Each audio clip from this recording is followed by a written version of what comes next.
What's good, YouTube? It's your man BG Tech Life, and today we got on deck is the Samsung Galaxy S25 Ultra. Now, y'all already know this is like my favorite device, but even with that said, this device may be the last of the Mohicans. Let's talk about it.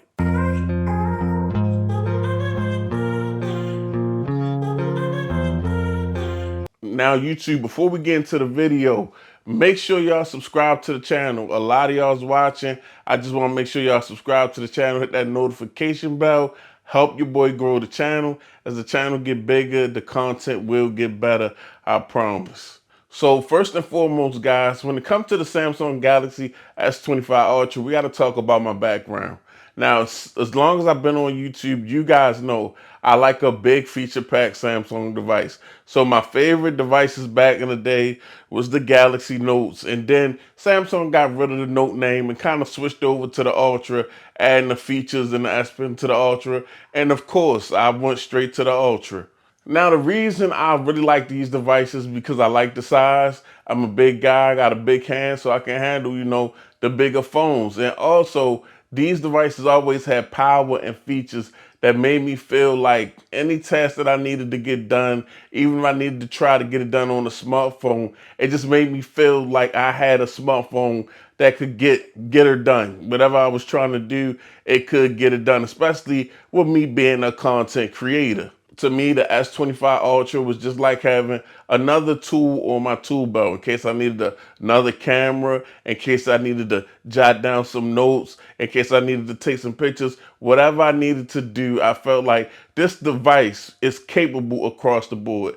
Not perfect across the board, but very capable. Even though this S25 Ultra is not as feature packed as the older Galaxy Notes with their hour blasters and removable batteries and things of that nature and headphone jacks, a lot of that stuff been removed compared to today's phones. This device packs a lot of features. Now, some of the reasons I actually like this device, guys, one of the main reasons, always love Samsung displays. This got a nice big 6.9-inch Samsung display. It gets up to 120 hertz.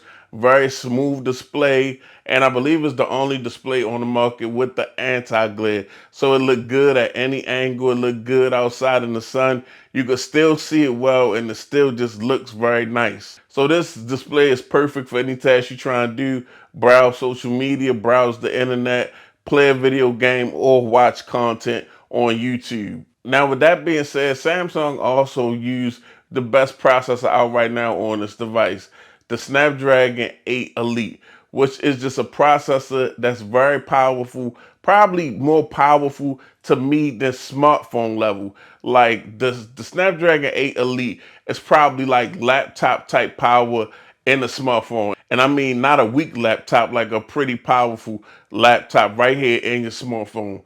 And you can combine that with features like Samsung DeX to actually turn this device into your laptop. Plug it up to a monitor, and now you got a whole legit laptop, but you plug in a keyboard and mouse to get some things done. Even though I'm not a heavy DeX user, I will try to create some content on my phone. So with this device, it's easy to actually get a video edit done. And also I play little games right now and then. So I could actually, if I want to play my Call of Duty mobile, I could crank it up on this device and have plenty of fun, not worry about it overheating or underperforming. I could run that at actual like ultra or max type performance levels and just have a good time. Also, the S25 Ultra just got a nice array of cameras, guys. You got a telephoto, periscope, you got an ultra wide, a wide. The main sensor is 200 megapixels, and it provides great zoom. So, like, I like to get video on my devices sometimes, B-roll, things of that nature.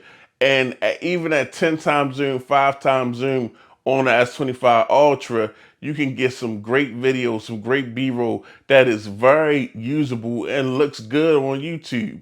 And also you got a pro mode for photos, and you can take some really great photos with this device. Now I will say it works better in pro mode if you know what you're doing and actually setting your device up for the shot. Now, sometimes you can take some great pictures also with the auto, but sometimes the processing in the auto is a little off to me. I've always been honest about that. But if I really wanted to just pull this device out, put it on a tripod, and use it in pro mode, I could really nail some pictures. And outside of that, I'm gonna be honest with you. When it comes to a device being premium, one thing that made me feel like a device is premium, having a little heft, being substantial, and very nice materials on the device.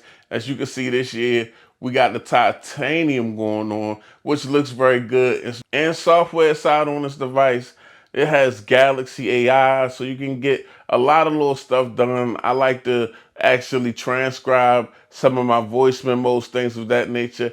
It helps me work on scripts. And I like to use Google Gemini, which is tied into this device, guys.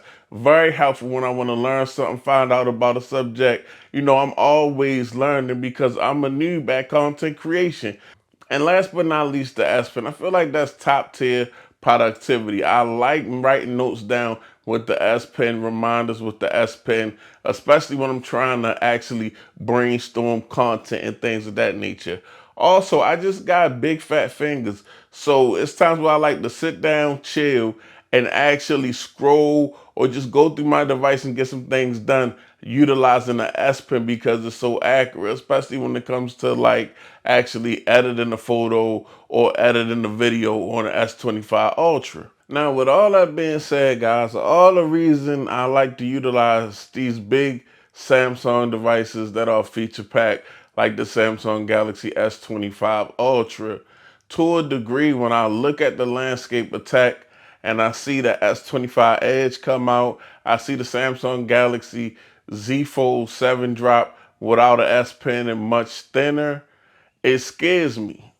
Because honestly, guys, if you look at this phone, you look at the build, beautiful titanium build head, but at the same time, it's thicker and way bigger than what Samsung been dropping lately.